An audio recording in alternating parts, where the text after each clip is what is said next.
聖若望鮑思高喺1815年8月16日生於意大利北部嘅碧基村。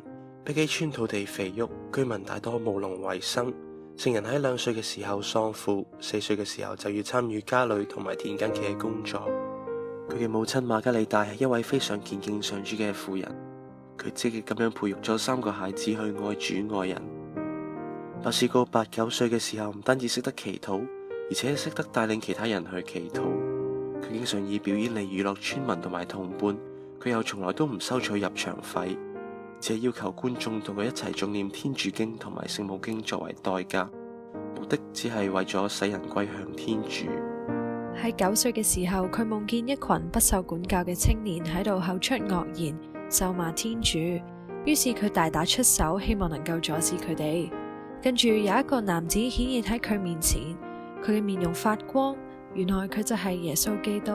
但係鮑思高認唔到佢，耶穌呼喚佢嘅名字，同佢講：鮑思高，唔好用拳頭毆打佢哋，要用愛心去贏取你呢啲朋友。鮑思高話：你所講嘅嘢我做唔到，邊個教我用愛心呢？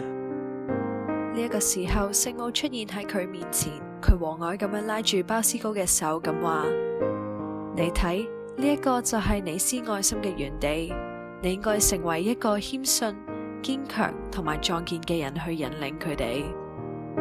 最初嗰班好似一大群兇惡嘅動物嘅青年，頓時全部都變成馴良嘅綿羊。呢一個夢亦都肯定咗鮑思高要為青年服務嘅使命。佢喺1841年6月5日領受鐸品，佢創立咗青年中心，開始教導貧苦青少年嘅工作，並以聖方濟沙雷氏作為青年中心嘅主保。每當鮑思高神父去到工場去探望嗰啲青少年嘅時候，都見到佢哋嘅工作環境對靈魂不利，因為佢哋嘅工友同事入邊有多粗鄙嘅人，喜歡嘲笑宗教或者講啲相反傑德嘅言語。鮑思高神父心裏替佢哋擔憂，因為青少年耳濡目染，好容易俾人教壞。於是喺1853年，佢開咗第一間好簡陋嘅皮鞋同埋裁縫工場。第一位工場導師就係佢自己，佢將以前所學得嘅手藝傳俾一班年青人，而為咗拯救人靈嘅神火，佢接二連三咁樣興辦新嘅工場。青年喺佢嘅監管之下工作，卻都放心得多。到咗1856年，佢將所辦嘅各種工藝合起嚟，開咗一間工藝學校，亦都開辦咗一所小學。而佢教育其中一個顯著嘅成果，就係聖道明沙維號。1868年，佢喺所服務嘅青年裏邊揀選咗最好嘅一群，創立咗慈幼會。3年之後，同聖女瑪利亞馬沙利諾一齊創立咗母幼會。最後，佢為在俗教友創立咗協進會嚟到支持佢嘅工作。聖人孜孜不倦嘅力量泉源，來自佢不斷與天主契合，同埋對進教之友聖母嘅無限信賴。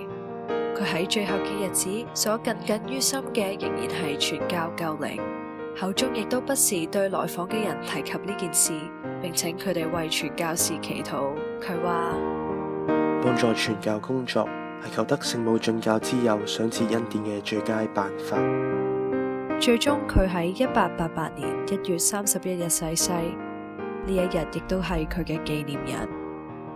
喺1934年4月1日，亦都係復活主日，教宗賓學11世將鮑思高神父列入聖品。喺1988年紀念佢逝世100週年，教宗若望保祿2世宣稱佢係青年嘅慈父同埋導師。聖若望鮑思高係青年、學徒同埋公教刊物嘅主保。